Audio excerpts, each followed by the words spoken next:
मंजिलें मिले ना मिले ये तो मुकद्दर की बात है, हम कोशिश भी ना करें ये तो गलत बात है। नमस्कार, वेलकम टू माय चैनल ज़ूबो बायो। मैं हूं वीरेंद्र कुमार वर्मा और आज मैं आपके लिए लेकर आया हूं प्लांट किंगडम का टॉपिक जिम्नोस्पर्म वर्सेस एंजियोस्पर्म। इसमें हम लोग स्टडी करेंगे जिम्नोस्पर्म और एंजियोस्पर्म के इक्विवेलेंट या पैरेलल कैरेक्टर के बारे में, और जिम्नोस्पर्म और एंजियोस्पर्म में क्या क्या डिफरेंसेस होते हैं ये भी हम फिगर के माध्यम से समझेंगे। तो आइए शुरू करते हैं आज का लेक्चर। आज का हमारा लेक्चर उन बच्चों के लिए एप्लीकेबल है जो नीट की तैयारी कर रहे हैं, क्लास 11th में हैं, क्लास 12th में हैं, क्लास 10th के बच्चे जो डॉक्टर बनना चाहते हैं उनके लिए ये लेक्चर एप्लीकेबल होगा।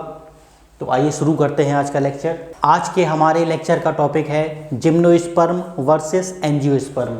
जिम्नोस्पर्म वर्सेस एंजियोस्पर्म में हम लोग पढ़ेंगे कि जिम्नोस्पर्म और एंजियोस्पर्म के पैरेलल कैरेक्टर या इक्विवेलेंट कैरेक्टर क्या होते हैं और दोनों में क्या डिफरेंस होता है। ये जो आप टेबल देख रहे हैं ये है analogy characters between angiosperm and gymnosperm, यानी analogous characters of angiosperm and gymnosperm, या इसे कह सकते हैं parallel characters of angiosperm and gymnosperm या similar character of angiosperm and gymnosperm.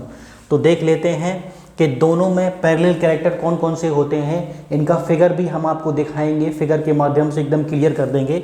पहला कैरेक्टर है मेल कोन।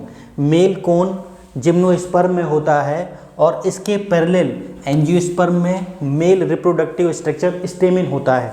देखिए इसका फिगर आपको दिखा देते हैं। ये मेल कोन का फिगर है और ये एक स्टेमिन का फिगर है। मेल कोन में क्या होता है कि ये माइक्रोस्पोरेंजिया है और नीचे माइक्रोस्पोरोफिल है। इसके बाद क्या होता है कि माइक्रोस्पोरेंजिया का फिगर हमने यहाँ दिखाया हुआ है। माइक्रोस्पोरेंजिया की जो अंदर की सेल्स होती हैं वो 2n होती हैं और इन सेल्स में फिर मियोसिस के फलस्वरूप मियोस्पोर्स बनते हैं, या जिसे कह सकते हैं हैप्लॉइड माइक्रोस्पोर बनते हैं। ये जो सेल्स होती हैं जब मियोसिस नहीं होती है तो ये डिप्लॉइड सेल्स होती हैं। इसके बाद फिर जो हैप्लॉइड माइक्रोस्पोर बने हैं उनमें फिर डेवलपमेंट होता है और पॉलन ग्रेन बनते हैं। इस तरह से पॉलन ग्रेन का डेवलपमेंट होता है माइक्रोस्पोरेंजिया से, और ये मेल कोन के अंदर होता है। अब एंजियोस्पर्म में इसका पैरेलल कैरेक्टर या इक्विवेलेंट कैरेक्टर होता है स्टेमिन। स्टेमिन में दो पार्ट होते हैं, एक एंथर और एक फिलामेंट। एंथर को जब ट्रांसवर्सली हम काटते हैं, ट्रांसवर्स सेक्शन काटते हैं, तो अंदर आपको मिलेंगी माइक्रोस्पोरेंजिया। ठीक है, इसमें आप देख रहे हैं मेल कोन के अंदर माइक्रोस्पोरेंजिया मिली थी, यहाँ भी माइक्रोस्पोरेंजिया मिलेगी। फिर इस माइक्रोस्पोरेंजिया में PMC पॉलिन मदर सेल आपको मिलेगी। पॉलिन मदर सेल में मियोसिस होगी, मियोसिस के फलस्वरूप 4 माइक्रोस्पोर बनेंगे और यही माइक्रोस्पोर फिर आगे चल के पॉलिन ग्रेन में डेवलप हो जाएंगे। देखिए इसमें मेल कोन होता है और इसमें मेल रिप्रोडक्टिव स्ट्रक्चर स्टेमिन होता है। दूसरा कैरेक्टर है फीमेल कोन, और फीमेल कोन के इक्विवेलेंट कैरेक्टर में होता है फीमेल रिप्रोडक्टिव स्ट्रक्चर, जिसे हम कहते हैं पिस्टिल। ये फीमेल कोन का फिगर है इधर, और इधर इंटरनल स्ट्रक्चर ऑफ पिस्टिल का फिगर है। ठीक है, ये इक्विवेलेंट कैरेक्टर हैं दोनों के, या कहना चाहिए पैरेलल कैरेक्टर हैं कि जो जिम्नोस्पर्म में हैं वो female cone as a female reproductive organ है, और एंजियोस्पर्म में पिस्टिल या carpel as a female reproductive organ है। अब इसके अंदर क्या होता है, ये फीमेल कोन है। फीमेल कोन के अंदर जो है मेगास्पोरोफिल, यानी कि जो मेगास्पोरेंजिया के नीचे जो पत्ती होती है जिम्नोस्पर्म की उसे कहते हैं मेगास्पोरोफिल, और ये जो है मेगास्पोरेंजिया है, इसके ऊपर कवरिंग होती है। जब मेगास्पोरेंजिया के ऊपर कवरिंग होती है तो उसे हम ओव्यूल कहते हैं। इसके बाद मेगास्पोरेंजिया जो है, फिर इस मेगास्पोरेंजिया का फिगर ये हमने बना के दिखाया हुआ है। इसके अंदर न्यूसिलस होती है जो कि डिप्लॉयड होती है, 2n सेल्स होती है ये। बाहर सिंगल इंटेगुमेंट होता है। इसके अंदर फिर क्या होता है, न्यूसिलस में कोई एक cell megaspore mother cell में कन्वर्ट होती है और मेगा स्पोर मदर सेल में मियोसिस होती है। 4 मेगा स्पोर बनते हैं। 4 मेगा स्पोर में से 3 मेगा स्पोर डीजेनरेट हो जाते हैं। 1 मेगा स्पोर आगे चल के डेवलप्ड होता है और वो मेगा स्पोर के अंदर जो सेल्स हैं वो एंडोस्पर्म में कन्वर्ट होती हैं। इस तरह से कुछ होता है इसमें। फंक्शनल मेगास्पोर जो बनेगा, अब फंक्शनल मेगास्पोर के अंदर कुछ सेल्स एक्टिव होंगी जिन्हें हम कहेंगे female gametophyte. Functional megaspore haploid है और उसके अंदर जो सेल्स एक्टिव हुई हैं उसे कहेंगे फीमेल गैमेटोफाइट। इस फीमेल गैमेटोफाइट के ऊपर 2 से 8 आर्चिगोनियम बनेंगी। आर्चिगोनियम के अंदर एग रहेगा और एग से फिर स्पर्म आएगा और उस एग से फ्यूज होगा और फिर जाइगोट बनेगा। जाइगोट से एम्ब्रियो बनेगा। एम्ब्रियो से फिर बनेगा आपका सीड बनेगा। इसमें एंडोस्पर्म कैसा रहता है? ये एंडोस्पर्म है, ये हैप्लॉइड है। इससे कोई स्पर्म आके फ्यूज नहीं होता है, ये हैप्लॉइड रहता है। ठीक है, तो हम बात कर रहे थे फीमेल कोन की। उसके इक्विवेलेंट कैरेक्टर होता है पिस्टिल। ठीक है, पिस्टिल के अंदर स्टिग्मा स्टाइल ओवरी, ओवरी के अंदर ओव्यूल रहता है। इधर जो मेगा स्पोरेंजिया था उसके ऊपर इंटेगुमेंट प्रेजेंट थी तो वो भी ओव्यूल कहलाएगा और इसके अंदर ओव्यूल का स्ट्रक्चर ये दिखाया गया है। अब इसमें ओव्यूल में क्या होता है कि 2 इंटेगुमेंट होते हैं, इनर इंटेगुमेंट और आउटर इंटेगुमेंट, यानी कि एक तरह से लेयर होती है, इनर लेयर और आउटर लेयर। जिम्नोस्पर्म में एक ही लेयर थी। अब इसके बाद इसमें भी न्यूक्लियस होता है जहाँ से पॉलिन ट्यूब इंटर करती है, उसे माइक्रोपाइल कहते हैं। अब इस न्यूक्लियस में क्या होता है, यानी कि ये भी ओव्यूल का फिगर दिखाया गया है आगे। इस न्यूक्लियस में कोई एक सेल एमएमसी में कन्वर्ट हो जाती है, यानी मेगास्पोर मदर सेल। अब मेगास्पोर मदर सेल में मियोसिस होगी और हम जानते हैं कि मियोसिस के फलस्वरूप जो सेल्स बनती हैं, 4 सेल्स बनती हैं, वो हैप्लॉइड होती हैं। इसी तरह से सेम जिम्नोस्पर्म की तरह 4 सेल्स इसमें भी बनी हैं। अब इसमें जो 4 सेल्स बनी थी उसमें से 3 सेल डीजनरेट हो जाती हैं, केवल 1 सेल बची रहती है। इस एक्टिव मेगास्पोर को ही हम एम्ब्रियोसैक बोलते हैं और ये एम्ब्रियोसैक फीमेल गैमेटोफाइट कहलाता है। अब उस एम्ब्रियोसैक में कितनी सेल्स होती हैं ये आप देख लीजिए। ये इधर जो सेल्स होती हैं एग एपैरेटस होता है, यानी कि जहाँ एग एपैरेटस होता है वहीं से पॉलन ट्यूब इंटर करती है। एक एग सेल है और इसके किनारे साइनरगेट सेल्स हैं। इसके बाद बीच में पोलर न्यूक्लियाई है, जो जैसे ये सेंट्रल सेल कहलाती है। इसके अंदर 2 न्यूक्लियस हैं जिसे पोलर न्यूक्लियस कहते हैं और माइक्रोपाइल के अपोजिट, यानी जहाँ से पॉलन ट्यूब इंटर करनी है उसके जस्ट सामने एंटीपोडल सेल्स होती हैं। हमने बताया था कि एंटीपोडल सेल्स न्यूट्रिएंट्स को एब्जॉर्ब करती हैं और जो साइनरगेट्स होता है उसका काम ये है सेल्स का कि जो पॉलन ट्यूब इंटर करेगी तो ये साइनरगेट्स उस पॉलन ट्यूब को गाइड करता है कि आपको एक स्पर्म इससे फ्यूज कराना है और एक स्पर्म इस पोलर न्यूक्लियाई से फ्यूज कराना है। आगे चल के ये पोलर न्यूक्लियाई से जब स्पर्म फ्यूज होता है तो ये ट्रिप्लॉइड यानी 3N हो जाती हैं और ये एंडोस्पर्म में कन्वर्ट हो जाती हैं।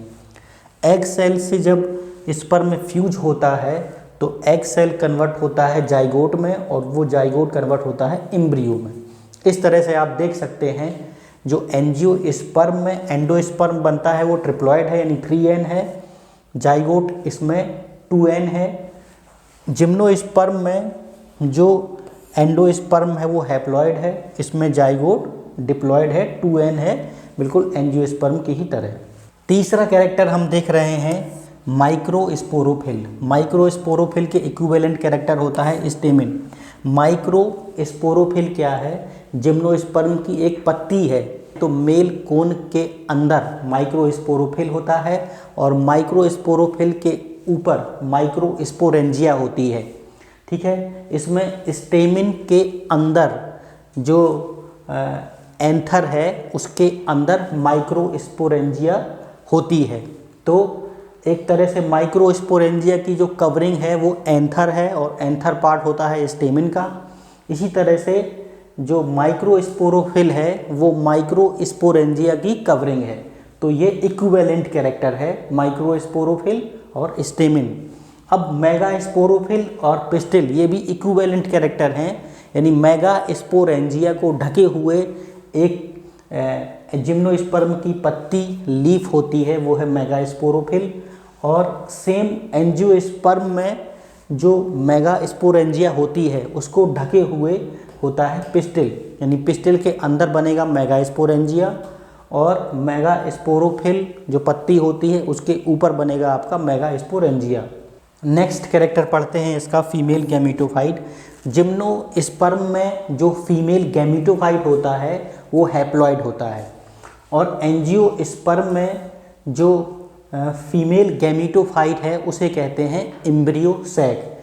नेक्स्ट है ये आर्चिगोनियम इसमें बनती है, और आर्चिगोनियम के इक्विवेलेंट जो कैरेक्टर होता है एंजियोस्पर्म में वो होता है एग एपैरेटस। जिम्नोस्पर्म में जो आर्चिगोनियम होती है उनकी संख्या 2 से लेकर 8 तक होती है, और एग एपैरेटस में जो सेल्स होती हैं, एग एपैरेटस में 2 साइनरगेट सेल होती हैं और एक एग सेल होता है। अभी तक आपने सिमिलर कैरेक्टर या parallel character of gymnosperm and angiosperm पढ़ा। अब डिफरेंसेस देख लेते हैं एंजियोस्पर्म और जिम्नोस्पर्म के बीच में।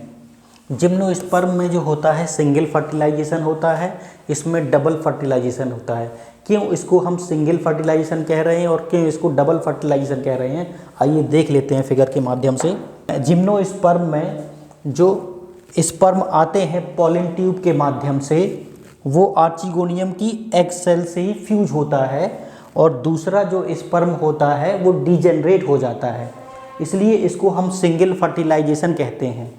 और जबकि इसमें पॉलन ट्यूब से जो 2 स्पर्म आए हैं उनमें से एक स्पर्म इस एग सेल से फ्यूज होगा और दूसरा स्पर्म इस सेंट्रल सेल से फ्यूज होगा, तो ये होगा ट्रिप्लॉइड और ये होगा डिप्लॉइड।